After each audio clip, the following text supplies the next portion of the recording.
Hello, everyone. I am Alyssa Moore. My co-shepherd on this one is Allison Wood, world record holder for high jump. So ask her about that. So this policy proposal is about gaining some clarity around language of reassignments and what would constitute a simple reassignment versus a detailed reassignment. And if you are new, I noticed there are a lot of newcomers in the newcomer session yesterday. I'm going to make this one super easy to follow. So pay attention, and this might be something that you may have some input on. So we've been throwing around these words, assignment, allocation, reassignment, reallocation. But what do those actually mean? It took me a while to figure out when you have downstream customers, you can reallocate address space to them. Assigned space, if you get an assignment from ARIN, is space that you are to use as the end user. You can't reassign or reallocate that space. You're the end user of that space. So when you make a reallocation, you have to have an allocation in the first place. A reallocation can be further reallocated down the line. A reassignment is space that is subdelegated that organization that it's delegated to is the end user of. So assignment or reassignment, that's the end user, and allocation can be further subdelegated. So the problem statement on this one is that there's a section in the NERPM that describes when a reassignment might be used, a simple reassignment might be used versus a detailed reassignment. And there are different informational fields that you have to fill in for each one. And so what we're seeing is that there are a lot of organizations who are completing detailed reassignments when a simple reassignment will suffice. So I'm just going to read through this. So current NERPM section reassignment and reallocation information is being interpreted by some organizations to require a detailed reassignment for all customers. Under the current reassignment schema, only a detailed reassignment or reallocation contains fields for organizational information. So this policy intends to simplify the reassignment requirements by noting that only a customer's name is required, so a simple reassignment can be used for most cases. So here's the policy statement. I will leave that up for a second, but I'm not going to read through that because I have a better slide coming up. That is the red line of this. So there are a couple of changes that are proposed. So that's pretty straightforward. We're just updating it to more generic language. So via a directory services system, which meets standards set forth in 3.2, rather than a whois directory via SWIP. So a SWIP, S-W-I-P, is that shared whois project? It's a method of entering information for another organization into the whois database. So shared whois project. And this is the rest of it. So it would read as reassignment registrations must include each customer name, except where specifically exempted by this policy. And then all of the red stuff is new. Reassignment registrations shall only include point of contact information if either requested by the customer or the reassigned block is intended to be routed and announced outside the provider's network. So two cases where detailed could be performed, so if it's specifically requested, or if the customer is going to announce outside the upstream provider's network. And then finally, reallocation registrations must contain the customer's organization name and appropriate point of contact information. So that is around reallocations, would stay relatively the same. So this is what it looks like when you go into the back end of ARIN online to make a reassignment. So as you can see there, you can see a simple reassignment or a detailed. For the purposes of this use case, we are selecting a simple reassignment. And when you go to the next page there, you can see that what's required of you is just the name of the customer, the org name, and their address. So that's a mailing address or a physical address. So far on the PPML, the Public Policy Mailing List, there's been a little bit of discussion. So one was about the intent of the policy, and they were asking, like, is this going to eliminate all of these fields when you're making reassignment? That is not the intent of the policy. It's just to make it more clear when a detailed versus a simple reassignment is required. So there were 3 comments in support, just full support, 1 comment in complete opposition, and then 2 comments that were proposed changes. So supported maybe a little bit with proposed changes. So the comments in support, the crux of that was that a majority of these organizations' customers with a /29, which is 8 IP addresses, or shorter reassignment would not understand what you were even contacting them about. So these are generally smaller, maybe mom and pop businesses or orgs who have an HVAC system or something that requires, for whatever reason, an address of their own, and so they need a net block of some size. So generally, those people aren't going to be able to respond to emails about abuse or contact about abuse, so that's why they were in support. And then the opposition was that the person felt that this further serves to obscure bad actors by getting rid of information that might be useful to track down abuse. And then the proposed changes, so there was one that said it might be helpful to just adopt the language in Section 6 of the policy manual, but with ranges that were analogous for V4 resources. And there was another proposal to just completely remove the requirement for reassignments and reallocations where the delegating entity, so the organization making a reassignment or reallocation, felt that the customer wasn't able to be responsible for that block for whatever reason, to just completely get rid of the requirement to reassign or reallocate. And then there was another proposed change of a schema that required a name and an email address and a phone number, because the mailing address is not a very efficient way to get in touch with someone about potential abuse on their network. So a couple of questions to maybe kick off discussion. This is the first time this has been to a meeting. So is this a step towards clarity? Is there support for different contact details of some kind, or anything else that you might want to discuss at the mic? Thank you. Mind if I move that over? Oh, it's so sharp. All right, the microphones are open. This again is a draft policy, so 2 things to, oh my goodness, as they all flood the microphones. Where was that this morning? So there's 2 useful things. First of all, any feedback on the policy, but sometimes it's also useful if we can get feedback. Is the problem statement well-defined and a problem you think the AZ should be working on, even if you think the solution that they have come up with is crap or it's otherwise. That's a useful feedback at this stage in their deliberations. And also my apologies to the online stream.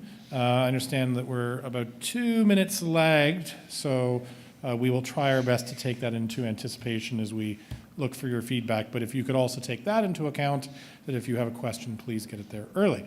As somebody has already done, front microphone. Proxy for Jason Schiller, Google ASOAC.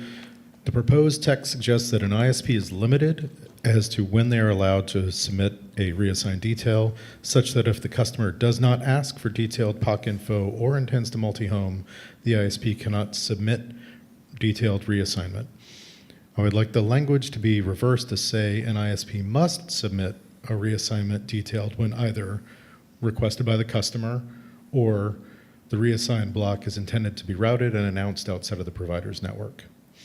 Assuming this is not intended to limit when detailed SWIPs can be used, I support it. Okay, thank you. Comment taken. Next speaker. Chris Woodfield, Salesforce, ARIN-AC.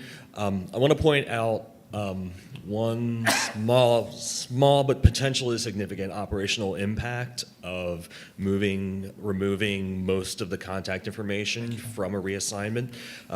There are many companies that incorrectly use the mailing address in assignment records for geolocation.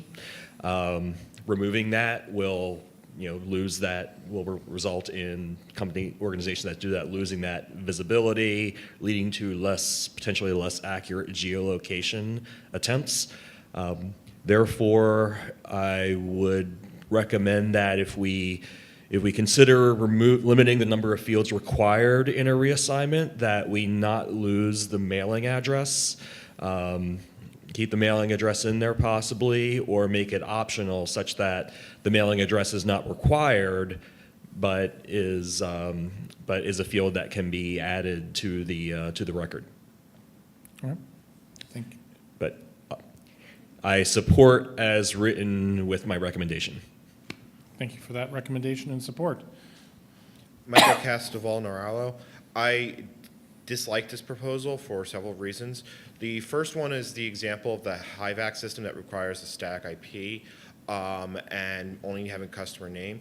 For someone to have a block of routable IP addresses, they need to be responsible for it, and the concept of the customer is not smart enough to manage it, I don't think that's a valid argument, because if you're going to have static IP space, you need to be able to manage it or have someone manage it for you on behalf. In addition, limiting the amount of information about transfers could both lead to abuse of people's hoarding IP blocks by shell games, and other the lack of transparency is extremely concerning. Having more detailed information about how blocks are being assigned to individual customers is very important for dealing with tracking down DDoS sources, botnets, and other information. So allowing simple transfer, simple reassignment for these sort of things removes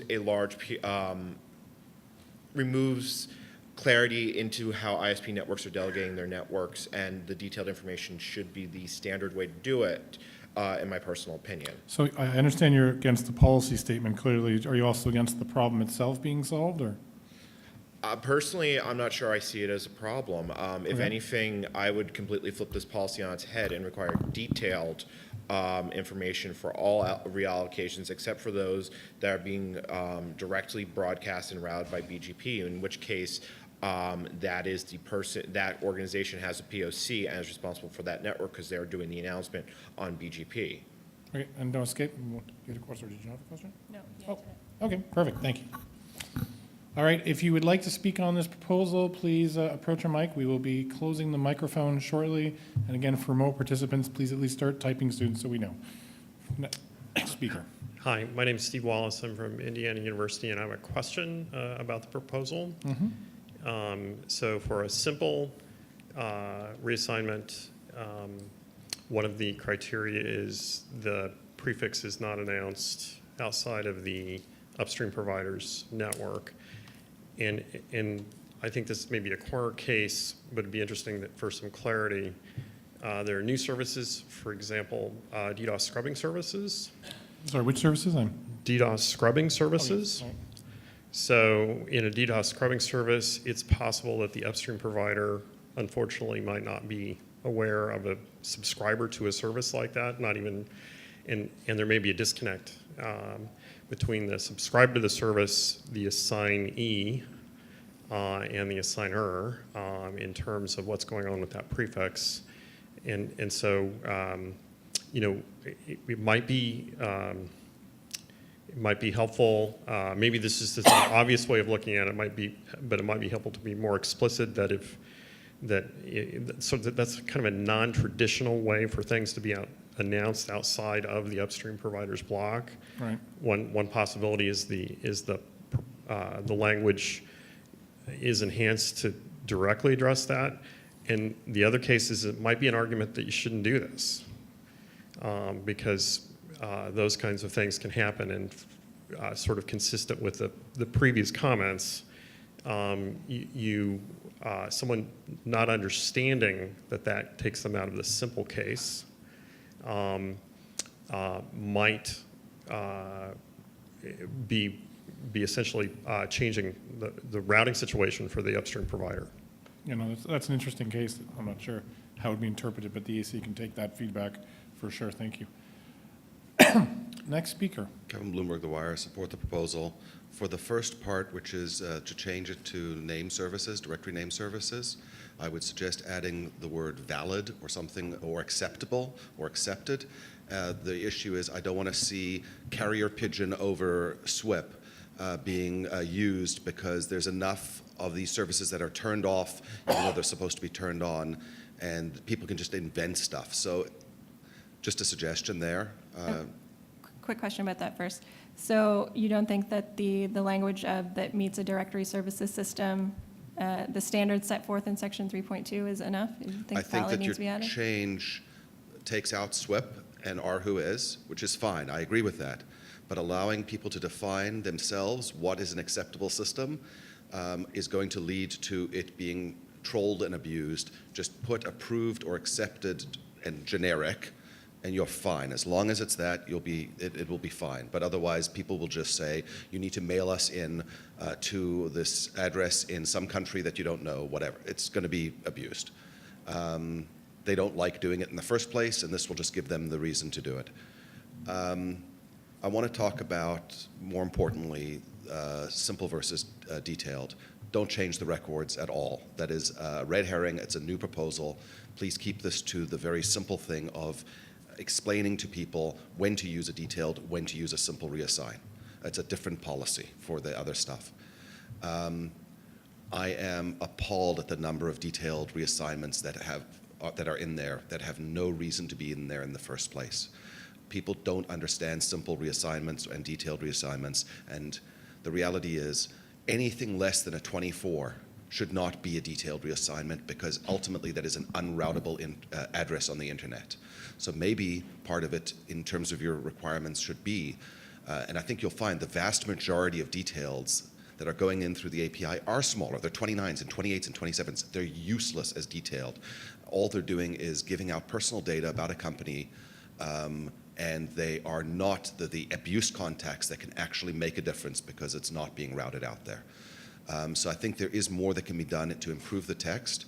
The other thing is I'm concerned that you are limiting it to only the customer requesting. I have customers who send email en masse legitimately, but I need them to be there, and if they say, no, we don't want to be there, I don't want to handle their abuse. And so to say that it must be customer requested, which is, I understand where it was coming from, limits my ability to say, you need to do this for very valid reasons, and the only way I'm going to be able to do this is to put it in. So I would definitely look at that, and there are customers that will request it when they have no valid reason to do it, and it creates work on my side as well. So I would definitely look at that aspect of it. Thank you. Do you have a question? No. All addressed. Okay. Please approach a microphone soon. We're going to be closing the microphone in 2 speakers, so please move forward. Well, I'm actually representing more than one speaker What because physical I'm body at the myself and microphone? some remote participants. Yes. I would ask to please put the first slide of the Redline up. Sorry. That one. Yeah, I would disagree with my friend and colleague, Mr. Bloomberg, because I do believe that directory service system meets the standards set forth in section 3.2 as language we've used throughout the NERPM. And I don't think it has a loophole for allowing carrier pigeon carriage of packets. But that's not why I called. Was it intentional to completely remove the who is reference here and only go with directory services? Because when I read this says that these must only be in directory services, because we actually struck the who is element. I think that was just in keeping with how it's referenced throughout the rest of the NERPM. I think this has an unintended consequence of actually removing the SWIP. Okay. Anyway, You had some remote he says You I'm had some wrong, so remotes? he'll tell me. No, I support in principle and can support as written as long as the our who is thing is clarified, Okay. which I'm sure somebody will. And relaying Anthony De La Cruz. Detailed less than /24 can be needed for abuse need to get feedback loops set up that don't work with simple, in reply to Mr. Bloomberg, who noted it is not needed for anyone. And I'm sorry, I don't have his affiliation. Brian Jones, Virginia Tech. I think I support 2018-6 in principle. Simple is generally better, but do have a fear of not having an appropriate POC for an allocation of addresses. Jason Schiller, Google. Kevin Bloomberg. There may be reasons for smaller than 24 to have a detailed reassignment. The customer may want to handle their own abuse. The customer may want to publish their location information. But generally, I do agree with Kevin. Then may do publish detailed info simply out of confusion. Let's clarify when it is required and when it is permitted. Okay. And that's that cue, and that also triggered one personal thing, sorry.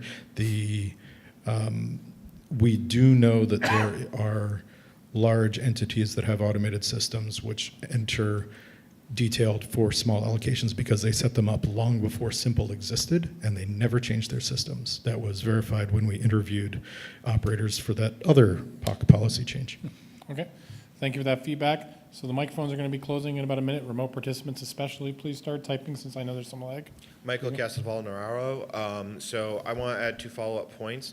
So there is an interaction between this and the recommended policy proposal about third parties creating POCs, because in the case of, we're now dealing with the fact that if there is a detailed proposal, the ISP cannot create the POC on behalf of their client, which is maybe create a problem without setting up the entire authorized paperwork and having the clients register with the R1 directly. So those 2 things may not go nicely with each other, if I understand them all correctly. Oh, okay, they can create a POC. Okay, Wait your turn, Owen. sorry. And the second train of thought completely derailed, so. Oh. I was not trying to derail your train of thought. I'm going to get back in line because it might come back. Okay, technically we're closing the microphones, but I will allow you to get your thought together and you can have the last word barring remote participation. So, microphones are now closed. Can you, front microphone, Okay, please? so Owen DeLong, ARIN-AC. So yes, it would be good to improve the language in 3.2 to better accommodate Joe's concern, but as I understand 3.2, I would say that Aaron SWIP qualifies as a distributed service meeting the requirements under 3.2.